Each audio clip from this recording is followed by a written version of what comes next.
novelist, and he was asked this question about the distinction between the two. And he said, there is no difference. It's the same. The sources are the same, the material is the same, the language is the same. The difference is that in journalism, one false fact can prejudice the entire world. Whereas in the novel, a single fact can be legitimacy to the entire world. I identified with that. These were the sort of impulses I was going for, and my ambition was to create an artistic rendering that felt true to life. And so whatever material was available, I was sort of drawn to it. But I want few. And it felt so true to many people that you got a letter, I think, or a reader communicated with you asking, why you would abandon the job. That's right. It's so true. Yeah, that's what we want to know. Oh, shit.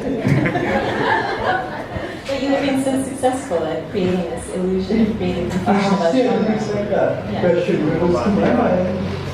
I've written this book.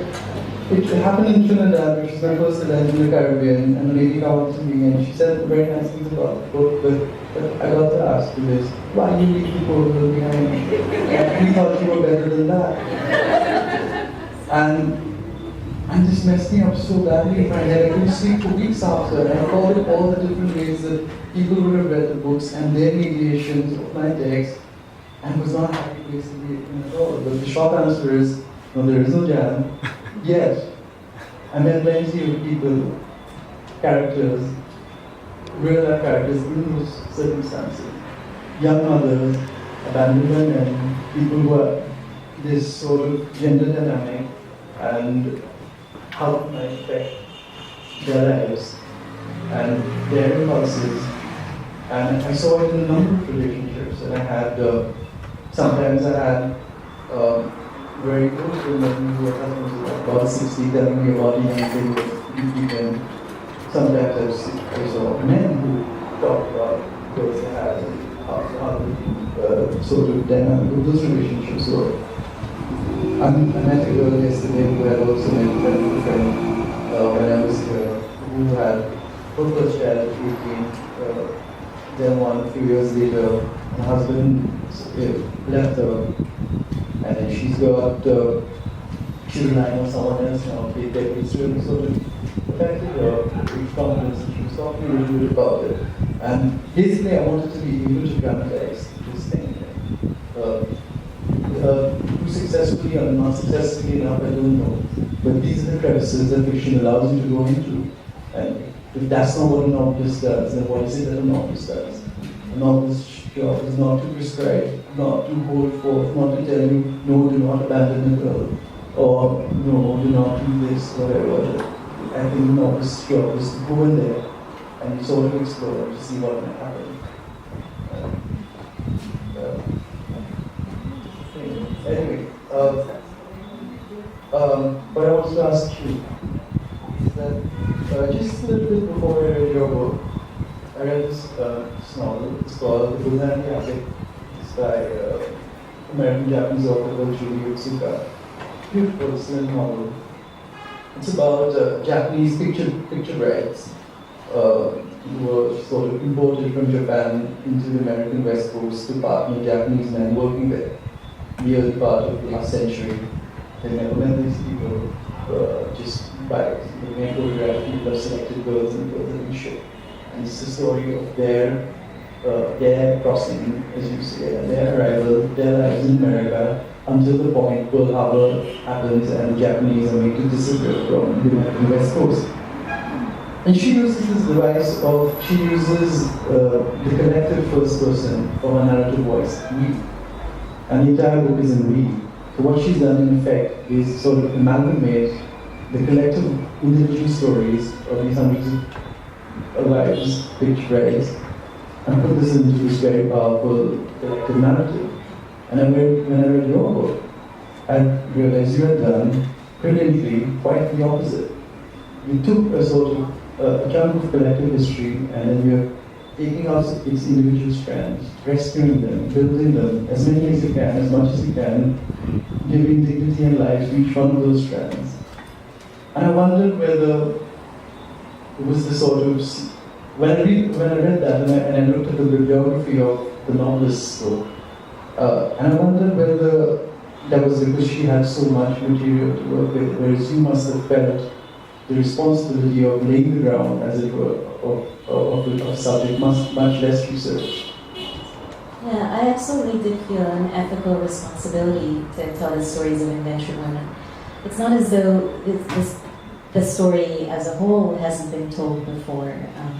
Their stories were told in documents by British officials, planters, and colonizers, and of course, a few generations of scholars have told the broad outlines of their story, how there weren't a shortage on the plantations, and this empowered them in some limited way.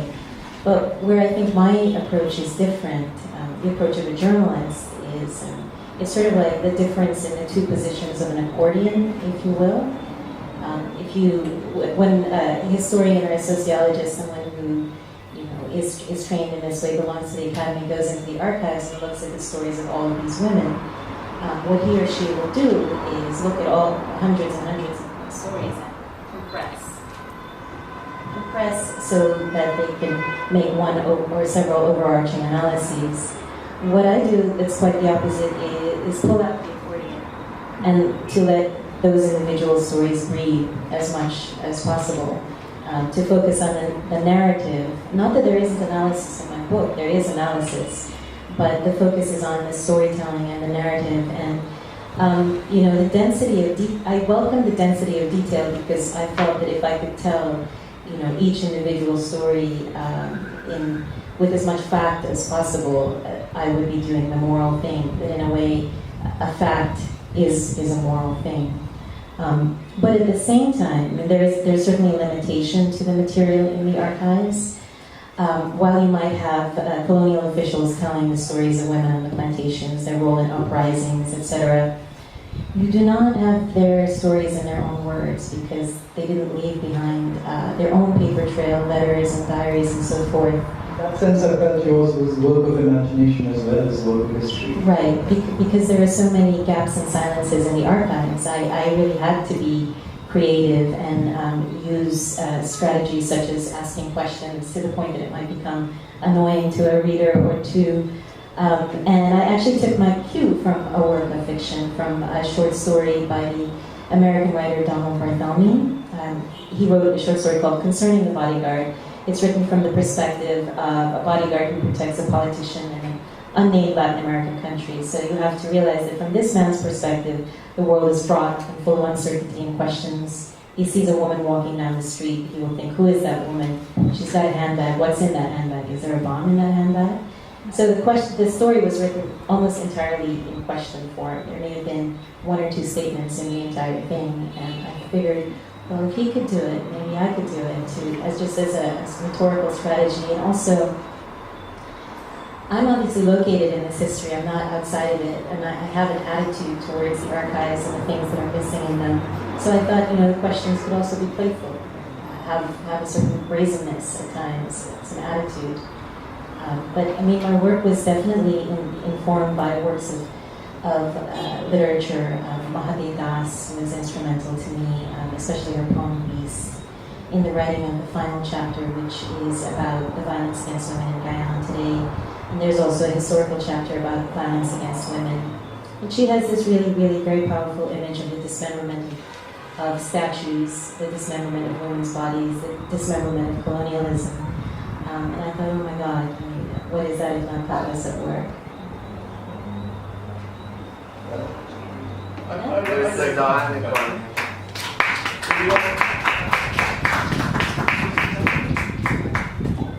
Just before you start, we are going to spend about half an hour with questions from the floor. If you could please give your name before you give your question, and if you want to direct it to one particular speaker, please let us know.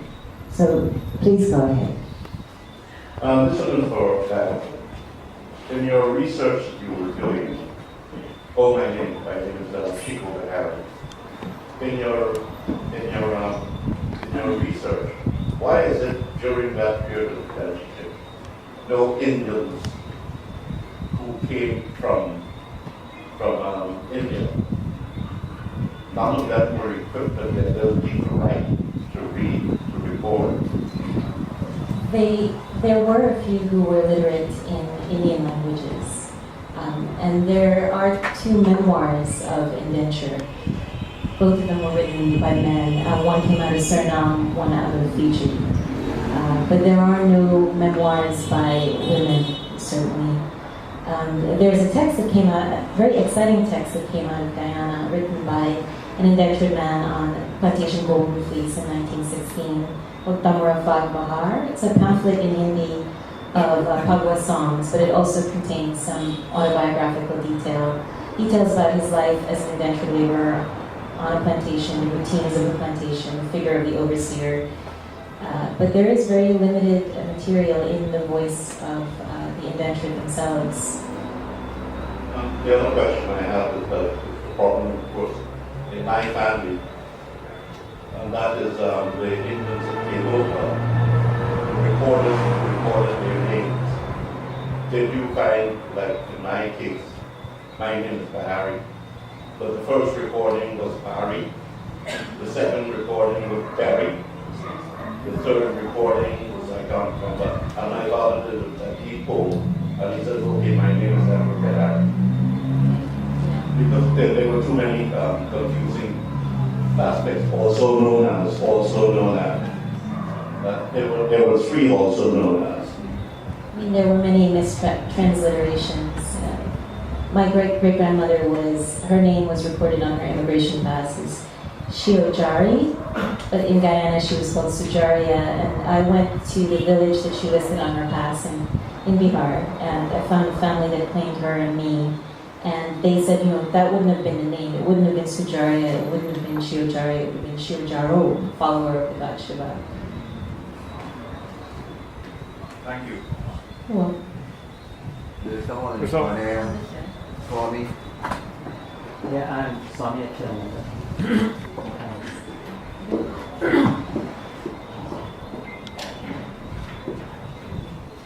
Thank you very much. This is Mr. Bhattacharya. I have probably diabetes also coming, and it has to do with the target use Indian fatalism, we have reference to, and a particular incident, and said this is Indian fatalism. It strikes me somewhat optimistic in this day and age to speak about Indian fatalism. It has kind of broad Orientalistic sweep that has sort of it's a kind of Orientalism of the sort that Edward Said speaks about. And wondering if a little bit more rather than just apparently throwing someone casually. Thank you very much. All right, thank you for your comment. Oh, is that a question? Sorry. It was like, what's the question? Well, it is an Orientalist concept. It is an old colonial concept. Well, I've taken your view on it, but I don't know what the question is. The question is, what should one investigate it and interrogate it rather than apply it someone loosely? And this is what I'm saying.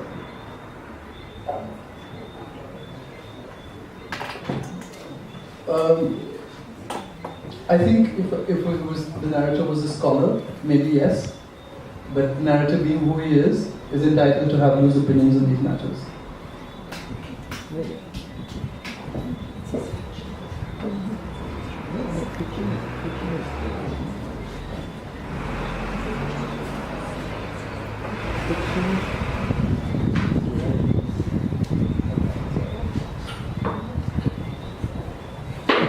Good night. Good night. My name is Boundary Barroso. First of all, I must commend the author, Bahadur, in the reconstruction of the Indian indentureship account. It has a defining factor, and I can understand that. But if you, as the author, were to deconstruct the name of the book, Koli Woman, what would be the defining factor in your deconstruction? it would be metaphorical rather than political. Zora Neale Hurston, in her novel Their Eyes Were Watching God, has one of her characters saying that black women are the mules of the world, but she doesn't use the expression black women. She uses her character uses the N-word, and to me that really captures the same sense of burden that I was trying to evoke metaphorically with the title Kuli Woman.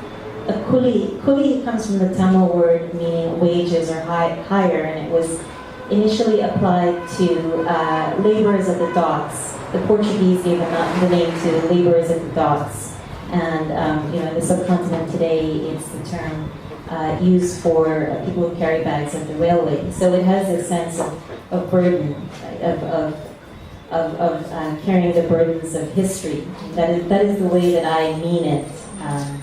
Indentured women had enormous burdens to bear. They were expected to preserve culture, to represent the honor of their culture. They were expected to meet the needs of Indian men and British men on the plantations. So that gesture it's a rhetorical one, but it's also quite simply historically accurate. Kuli was a term that the British used to describe indentured laborers, and my book is about indenture and about an indentured woman.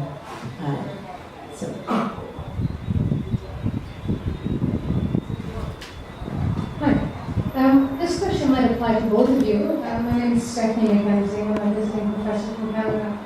I just, first of all, have to say I've enjoyed your talks both so much, so wonderful to have this intellectual energy.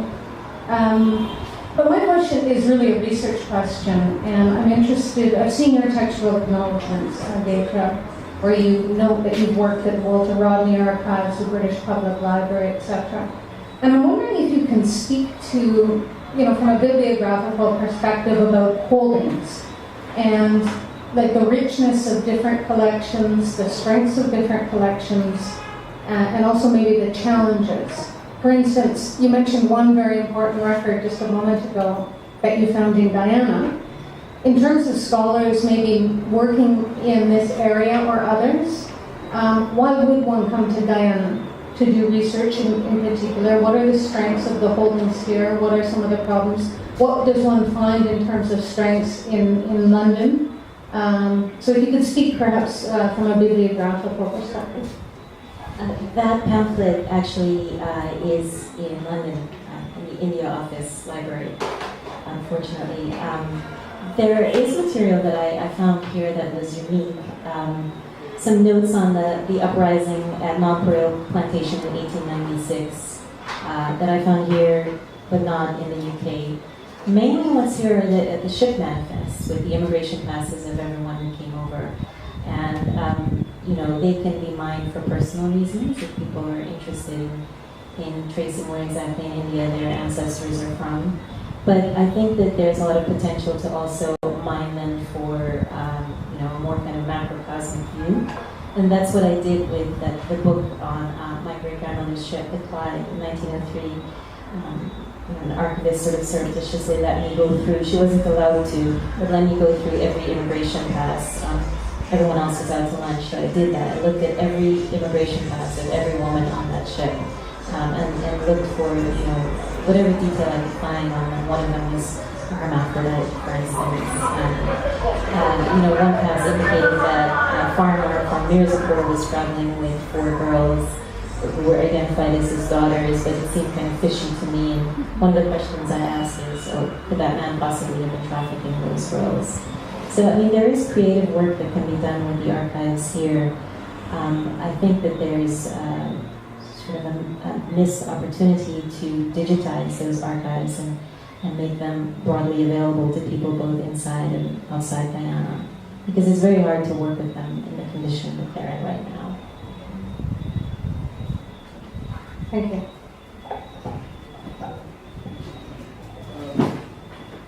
Most of my research was conducted by foot, like wandering, speaking to people, just keeping my ears open, eyes open. I'm usually interested in what people have to say and how they say it. I find the spoken word very revealing in a number of ways. I find language very revealing. I'm interested in it, I'm excited by it. And that's how I think a lot of my own research was conducted. It was just wandering to as many parts of the country as I could and just hearing.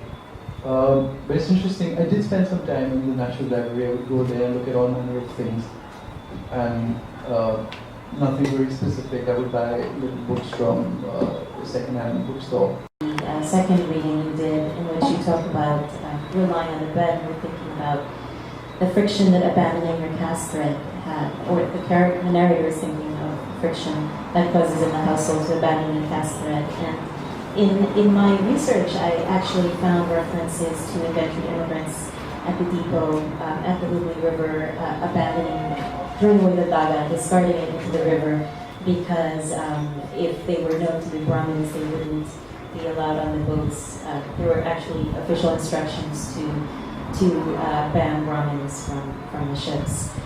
So I wondered if maybe there was, in that phrase, in that gesture, maybe sort of like a moment of affiliation with the way caste has fallen away and been reconstructed in Guyana and in the West Indies.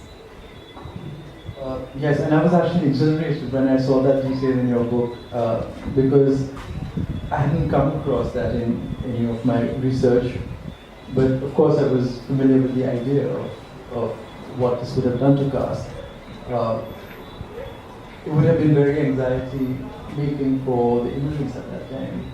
But as someone who lives in contemporary India, I'm also very sensitive to prejudice, and often prejudice continues to be on lines of caste. And I appreciate the egalitarianism of the Caribbean in that regard. Caste is not a factor, or not as much as a factor as it is in India.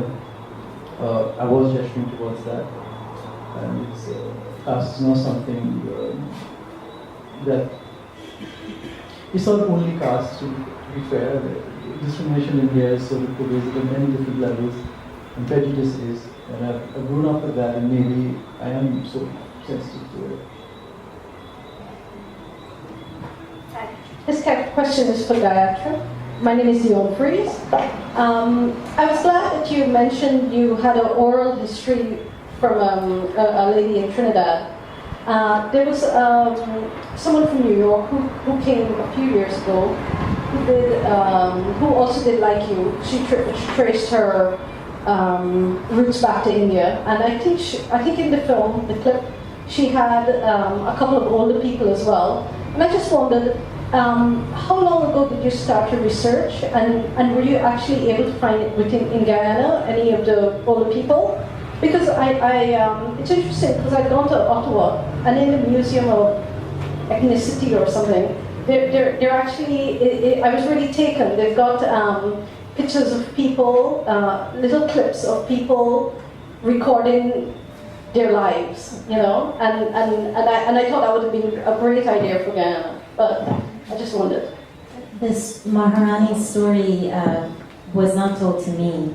Pat Mohammed, who's a sociologist at UWI, she interviewed Maharani in the 1980s, so I was able to benefit from that and to actually listen to the tapes of the interview at UWI. I was really, really very sad that I could find no Guyanese to interview who had directly participated in an indenture to interview, and nor could I find any transcripts of interviews like that. They were done in Fiji, and they were done in Trinidad. The closest I came was interviewing a 96-year-old Guyanese American woman in Long Island, and she was not indentured herself, but she lived in the plantation barracks at Lusignan during indentureship.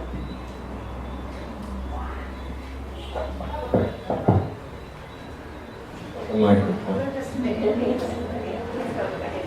Hello, I'm William Walker.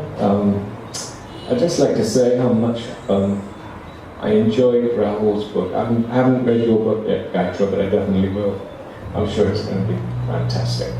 Now, your book, okay, does it annoy you to be compared to Naipaul? Because, I mean, the thing about Naipaul and the criticism of Naipaul is that he parachutes into a country, wanders around, scribbles in his little book and runs way back to wherever he is in England in the countryside and writes a rather acerbic piece about third world. Do you feel in any way that you are guilty of something similar in a way because you chose this country, a little-known country, you came down here and you have written a book that is, to an extent, a caricature. It is only dealing with generally working-class people, okay? And you seem to romanticize their poverty. You seem to revel in the violence and the... Did you say you enjoyed the book? I loved the book. It was, the thing was, I loved the book, right? I loved it when I read it. But then I read some letters, right? And it started to get me to feel... I think you write beautifully. I think you're brilliant, just like Michael writes beautifully. But I was slightly worried about the modus operandi. What is it for? Can I say that I think that working classes in many of our countries animate the life of the nation much more than things like this, and something that I'm interested in. And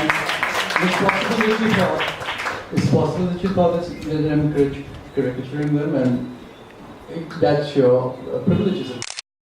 I did try to honor it in a way that I thought honest rather than flattering.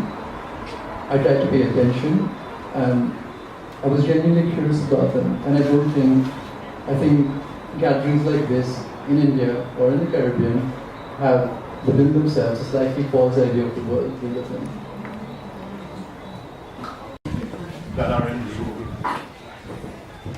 Hi, my name is Kamal Quran. My question is to Mr. Bhattacharya. I don't think it's a caricature. I think it was true and honest. How did you get the dialect spot on? Did you listen? Did you write down? How did you get it? I was just walking and talking and listening, and I just sort of absorbed it to the degree that when I came back, it took me a long time to hammer it out of my system. And the first draft that I wrote was sort of so much in Creolese, and I said, what's wrong with you? Nobody in the world would be able to understand it. And so I just sort of internalized it at that level, and of course a lot of it is still in that language and syntax and Creolese, but I find it a very dazzling kind of language. I find it creative, I find it beautiful in its own way. I also find it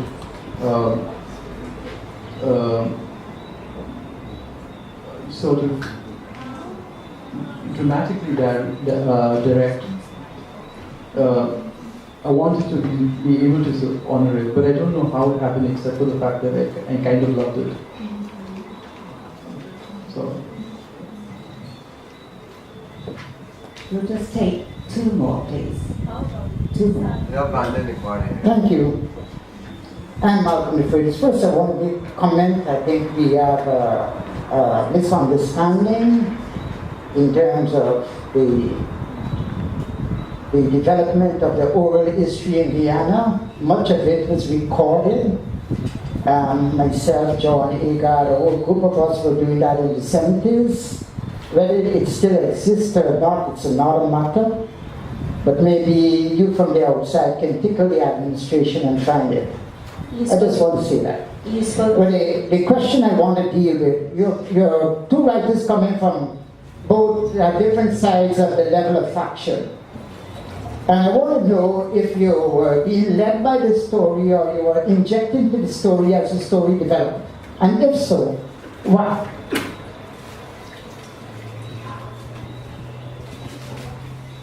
I'm not sure I understand the question. I'm sorry. Your book is a book based on, the both books are based on fiction based on truth to some extent. And you put in a little bit of your imagination and tightening up in a storyline. One coming from a narrative function, and in other words, you're more complex in a more cross-word political frame. And I was asking you whether when the story developed, You were allowing the story to develop as it was going along, or you were injecting into the story, putting new things into the story as it going on, so you were reboiling the story as such? No, the material had a very natural shape from the start, and as I said, a sort of classic and simple shape, which is that of the journey. I knew from the beginning that I would be telling a story that begins in Northeast India with the recruitment of the indentured, that would then go to the depot with them, that would then cross the seas with them, and then land them in British Guyana. And it's, you know, as I said, a fact is a moral thing, and there are thousands and thousands of facts, solid facts in the book, not faction in the least. I mean, I'm a part of the story naturally because I come from this history. So my role as a narrator is as natural, as organic as the structure of the journey. Were there oral histories done with formerly indentured women? I don't believe there were. There might have been with the descendants of indentured women. So I'd love to know more about that if you have more information on it.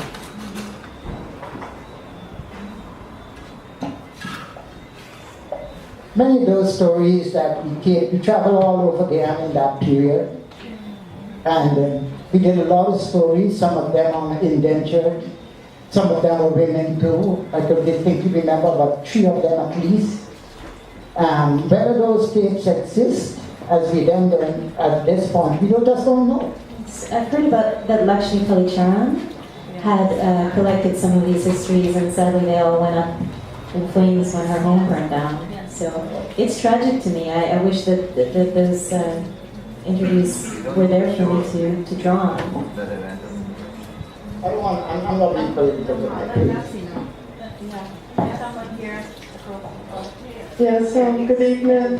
First of all, I'd like to thank both of you for writing wonderful books and giving it to us. I most thoroughly enjoyed reading them. Ms. Bahadur, I read your book recently, except the last chapter. But I'm a person who grew up on a sugar estate, and in fact I've lived near to sugar estates all my life. And one of the reasons why I did oral histories with a number of women sugar workers, and did record actually 3. So I was reading one just before I came back, and it brought back so many memories. One of the points I want to make, though, is that even reading your book, and which explains some of the work that they were doing, even when I did the interviews, right? And one woman, she's in her 40s, the other 2 are both dead now. But it was amazing to me that the conditions under which women sugar workers work today are so similar to the conditions under which indentured women work. You know, they are in the back dams, there are still no place for women to change. In the back dams, when they have to drink the water after working in the fields for many hours, they usually try and find the cleanest drinking water, which is from the trench, etc., etc. So it is amazing to me that the conditions, even though sugar has given wealth and developed Guyana, still today you find sugar workers having to, you know, agitate and strike for conditions of work, etc., etc. But my question to you on your book is, those pictures, I think they're called postcards of Indian indentured women with all of these coins draped around themselves and jewels and so on. And I got the impression, but I might be wrong, that they did not, or did they, bring those with them, or was some of that acquired here? Because as you have documented, because there were so few women, many of them did use that position to acquire stuff. So that's one of the questions, because I just never understood. And to Mr. Bhattacharya, there's been some criticism, and I'm sure you've read about it in Guyana, about the way you have depicted women in your novel, and if you would like to comment on that. I've seen and I've heard worse in life than what's in the novel, and I thought the writer has a duty to depict that.